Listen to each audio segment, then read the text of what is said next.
Hello everyone, good afternoon to all of you.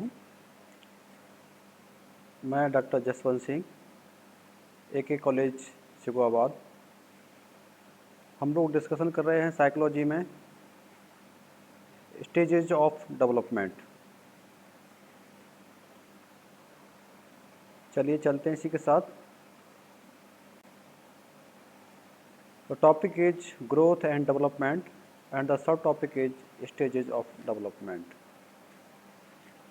सबसे पहले हम देख लेते हैं कि कितने स्टेजेज हमारी डेवलपमेंट की टोटल ओवरऑल होती हैं। तो सबसे पहले हमारी जो है ग्रोथ जो डेवलपमेंट है उसकी जो फर्स्ट स्टेज है that is the infancy, second is the childhood, third one is the adolescence and fourth one is the adulthood. जो इन्फेंसी है वो उसे हम हिंदी में बोलते हैं शैशवावस्था, जो कि 0 साल से लेकर के और 5 साल तक रहती है, 5 वर्ष तक रहती है। और दूसरी आती है बाल्यावस्था चाइल्डहुड, जो कि 5 वर्ष से लेकर के 12 वर्ष तक रहती है। और तीसरी हमारी है वो है किशोरावस्था, है ना। तो किशोरावस्था जो हमारी 12 साल से 18 साल तक रहती है। और अडल्टहुड मतलब आफ्टर एडोलेसेंस, किशोरावस्था के बाद की जो स्टेज होती है उसे हम अडल्टहुड या प्रौढ़ावस्था भी कहते हैं। तो सबसे पहले हम आज जो हम डिस्कशन करने वाले हैं वो डिस्कस करने वाले हैं हम जो है इन्फेंसी यानी कि शैशवावस्था के बारे में। ये सबसे most important period of the life कहा जाता है, सबसे ज़्यादा महत्वपूर्ण है ज़िंदगी का, लाइफ का। तो इसके कुछ फिजिकल करैक्टरिस्टिक हैं, कुछ उसके जो है भौतिक उसके कुछ लक्षण हैं। जैसे कि जिस समय बच्चा जन्म लेता है उसकी हाइट नियर अबाउट 19.5 इंच रहती है और बॉडी वेट उसका नियर अबाउट 7.5 पाउंड होता है। अगर हम खाने की भोजन की बात करें तो जो जन्म लिया अभी फ़िलहाल का जो बच्चा है, शैशव है, शिशु है, वो केवल माँ के दूध पर ही निर्भर रहता है।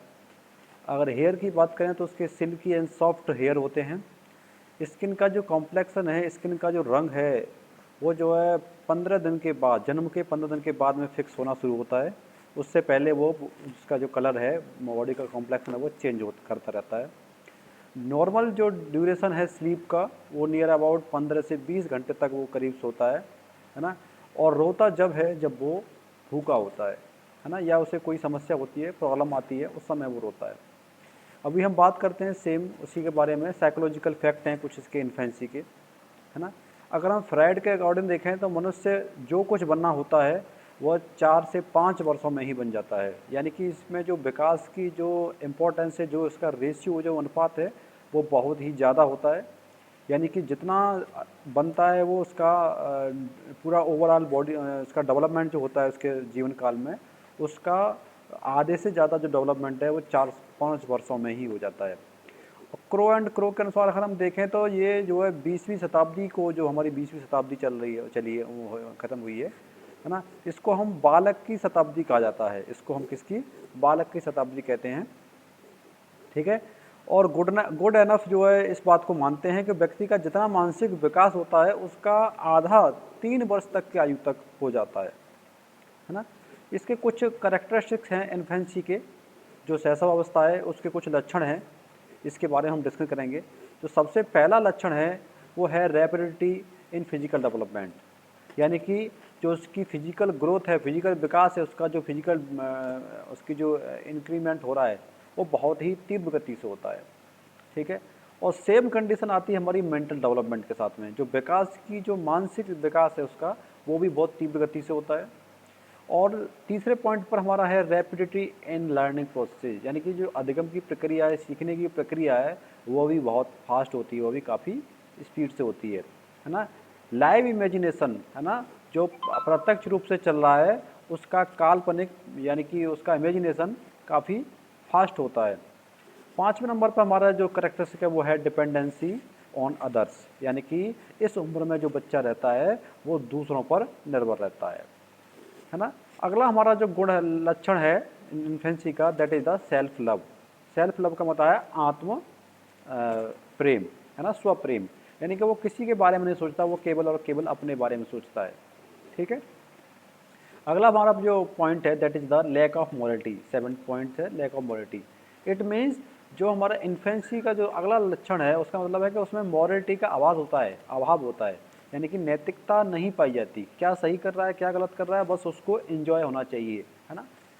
और उसके बाद में है इंस्टिंक्ट बेस्ड बिहेवियर, उसके जो भी व्यवहार होते हैं वो उसकी अभिवृत्ति के आधार पर होते हैं, उसके इंस्टिंक्ट पर आधार होते हैं, वो किसी दूसरे के व्यवहार से प्रेरित नहीं होते।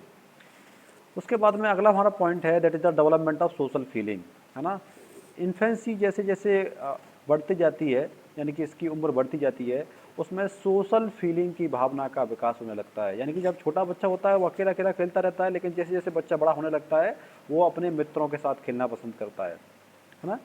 उसके बाद में अगला हमारा जो पॉइंट है that is the interest and disinterest in others, यानी कि दूसरों में अपना रुचि देखता है या फिर उसमें अरुचि पैदा होती है, यानी कि फ्रेंड बनाना और फ्रेंड को अपनी फ्रेंड लिस्ट से बाहर करना, अनफ्रेंड करना, ये भी उसकी एक लक्षण में से शामिल है।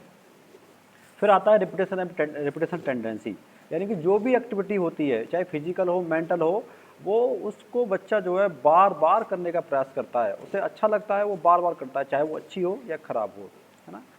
अगला हमारा जो लक्षण है that is the curiosity and tendency, यानी कि उसमें हमेशा जिज्ञासा रहती है, उत्सुकता रहती है किसी भी पॉइंट ऑफ व्यू से लेकर के, यानी कोई एक एक्टिविटी देखेगा तो उसको वो बार बार करना चाहेगा, ठीक है। लर्निंग बाई इमिटेशन, यानी कि बच्चा क्या करता है इस उम्र में सबसे ज़्यादा इमिटेशन के द्वारा, है ना, यानी कि अनुकरण के द्वारा सीखेगा, ठीक है। और लास्ट में जो हमारा रहता है दैट इज़ द लोनलेस और ग्रेगरीनेस, यानी कि अकेलापन महसूस करने लगता है लास्ट में जाकर के बच्चा, और उसमें सोशल भावना आती है, यानी कि वो दूसरों के साथ में भी खेलने लगता है, ठीक है। ये हमारे थे लक्षण जो इन्फेंसी के थे। धन्यवाद। आई होप आप लोगों को सबको वीडियो पसंद आया होगा। Thank you.